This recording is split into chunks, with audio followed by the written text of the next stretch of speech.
Mark. Hey travelers, welcome back to Roberto's Room. So I think I'm on a dino kick as of late because I wanted to talk about, and this has been on my list of videos to make for a long time now, but it just seemed like the right time to talk about a movie that spawned a lot of sequels that I believe are not worth not only this sequel, but the movie that it was a sequel of. I'm talking, of course, about the movie Jurassic World. Now, there's a lot that has been said about the quote-unquote world films in the Jurassic Park series, with it being really mixed as far as the reaction to all of these films, but I wanted to talk about the first Jurassic World, which came out in 2015 in particular, because I feel like out of all of the sequels, and I'm talking about Jurassic Park and Jurassic World sequels, this is one that actually makes sense to make, and not only that, contributes something to what the franchise of Jurassic Park is all about. In my opinion, just as a little aside before we begin, I think that of all of the Jurassic Park sequels, The Lost World Jurassic Park, which was also directed by Steven Spielberg, and this movie, Jurassic World, are perhaps the only two that really take the franchise forward in any way. I don't feel like Jurassic Park 3 does this. I don't feel like Fallen Kingdom, Dominion, or Rebirth do this. But Jurassic World does something interesting in that it actually followed up on the premise of Jurassic Park, because we all know, and I think that this is what Jurassic Park speaks to, that human beings, we never stop. We've got to have money. We are always on the hunt for more profit and how to revive old ideas, to monetize them, and I think we see that more and more as we go into the future with, even I saw recently Denon, the audio company, renting out earbuds and speakers, which I thought was insane. And honestly, that ad was what prompted me to make this video, because I thought that is Jurassic World in a nutshell. It is a proof of concept for Hammond, and I think honestly it honored what he wanted to do, but I think at the same time it is the other side of the ugly coin that Hammond also saw and honestly moved away from at the end of Jurassic Park. But of course, as you know, and as I just mentioned, we human beings love to meddle where we aren't supposed to, and honestly, to borrow a line from Jurassic Park 3, "This is how you make dinosaurs?"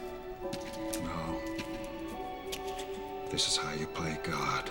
and when we are very incapable. Jurassic World gives us the park opened. Not only opened, but unlike the 1993 film where it was in testing phase, we see a park that is not only open, but thriving to the point where now dinosaurs aren't enough. And we need to invest in new genetic hybrids, fancy new technologies to draw people in. And as someone that has been fascinated with dinosaurs since he was young, something I have talked about almost ad nauseum on this channel, and who loves just visiting museums that have skeletons of these incredible creatures, the idea that humanity would be at some point over the fact that live dinosaurs exist in the world of Jurassic World and that they would want something bigger and newer, I think is ludicrous. However, I can't help but think, especially at the point where we see the movie start, where the park has been open for a few years, and it has become almost commonplace, which is so hard to fathom, that, of course, humanity would want something new. We want bigger, louder, More teeth. And this is why the movie, at least for me, works, and at least for me is why it contributes to the overall message of Jurassic Park. It is exactly what Hammond goes through, but it is putting this same journey onto essentially the world. Whereas Hammond very famously said, Spared no expense.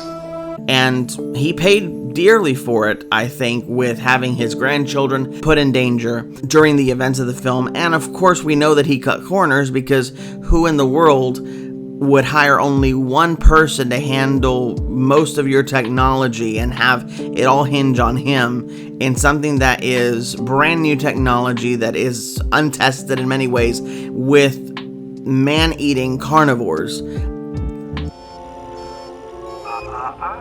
didn't say the magic word.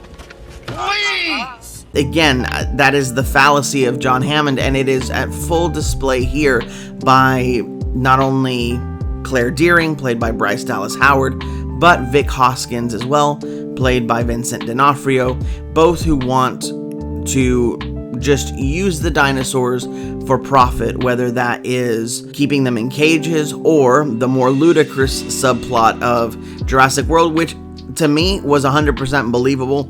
Use the dinosaurs in combat after seeing what Chris Pratt's Owen Grady does with the raptors. Everything in this movie is exactly what you would want from a Jurassic Park sequel, because it gives you, yes, humans are very selfish. Humans are always going to be after the profit, and almost always we see that it is profits over people or profits over animals, and we just treat them as things. And I love that Claire goes on a very similar journey as John Hammond. She, in many ways, is the John Hammond, quote unquote, of this story, in that she goes through that journey that he went through of seeing the dinosaurs, even though Hammond had more awe and wonder to him when it came to the dinosaurs, a lot like Masrani's character, who is the actual owner of Jurassic World. But Claire really goes on the journey that Hammond did go through in the film, going from seeing the venture capitalist profits over everything mentality to a more reasonable, well, maybe some things just shouldn't be meddled with.